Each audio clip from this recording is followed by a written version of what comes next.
उदाहरण के थ्रू आप समझो इसको।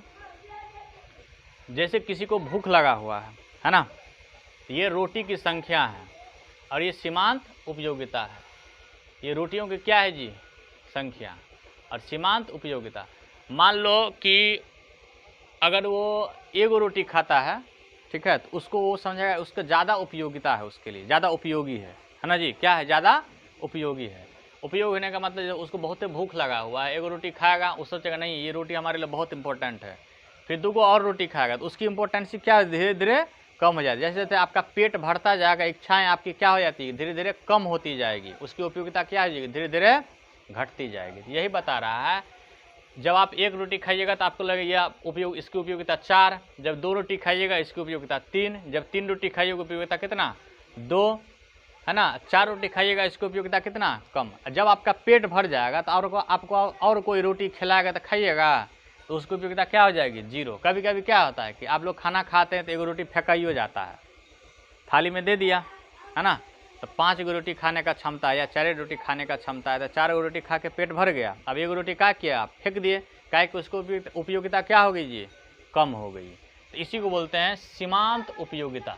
सीमांत उपयोगिता ह्रास नियम। ह्रास का मतलब होता है घटना, कि अगर किसी भी चीज़ का तुम किसी भी वस्तु का उपयोग करोगे तो एक समय ऐसा आएगा कि उसके उपयोगिता में क्या आ जाएगी जी, धीरे धीरे कमी आ जाती है।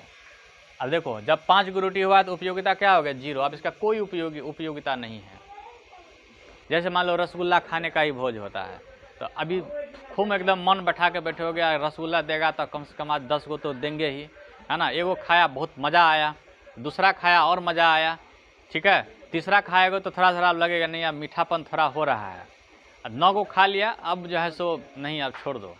फिर उधर से कोई आया, अरे दोनों इसमें 5 और दो ना, अरे नहीं नहीं नहीं अब मेरा मन भर गया, छोड़िए हटाइए, है ना। तो उसको उपयोगिता क्या होगी जी, नहीं होगी, कम। एक मतलब ये मान्यताएं का मतलब ये होता है, ये कहाँ पे लागू होता है, सीमांत उपयोगिता ह्रास नियम लागू कहाँ होता है, इसकी मान्यताएं, एजम्पशंस। तो पहला है, उपभोग की क्रिया लगातार होनी चाहिए। उपभोग की क्रियाएं लगातार होनी चाहिए।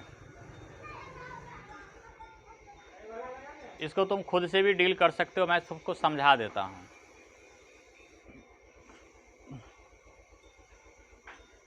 उपभोग की क्रिया लगातार होने का मतलब ये है कि देखो, ये नियम तब लागू होगा जब तुम लगातार खा ही रहे हो। यानी अगर 2 घंटा अंतराल कर देगा तो फिर तुम्हारी आवश्यकताएं क्या हो जाएगी जी, नहीं बढ़ जाएगी, तो ये नियम फिर लागू नहीं होगा। लगातार काम होना चाहिए तब ये नियम लागू होगा। समान भोजन है ना जी, वो डेली जो है सो बैठता है खाने के लिए तो 5 7 रोटी 10 रोटी खा लेता है, लेकिन उसका आमदनी जो हो जाएगा कम हो जाएगा, गरीबी थोड़ा बढ़ जाएगा, सोचेगा नहीं अब 3 रोटी खा के अपना पेट भर लेते हैं, है ना जी।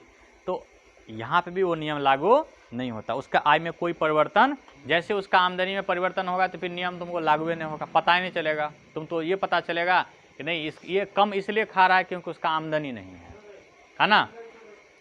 मतलब कि कहने का मतलब पहले जो रोटी खाते थे, ठीक है, वो अगर मान लो कि पतला है या मोटा है, वो वैसा ही होना चाहिए। अब ये नहीं कि पहले जो रोटी एगो रोटी खाता था वो मोटा वाला है और फिर बाद में चल के पतला वाला रोटी बना दिया, पहले वाला रोटी जो है दूसरा आटा का बना हुआ था अब दूसरा आटा का बना दिया, ऐसा नहीं होना चाहिए, एक ही जैसा होना चाहिए, ठीक है, तब ये उपयोगिता ह्रास नियम लागू होगा। तो कहने का मतलब कुल मिला के ये है कि उपभोक्ता ह्रास नियम का मतलब ये होगा कि जैसे जैसे कोई भी वस्तु, यहाँ पे जरूर नहीं कि रोटी के ऊपर ये उदाहरण बना सकते हो, तो मार्केट में जो भी वस्तु अवेलेबल है उसके ऊपर भी तुम उदाहरण बना सकते हो।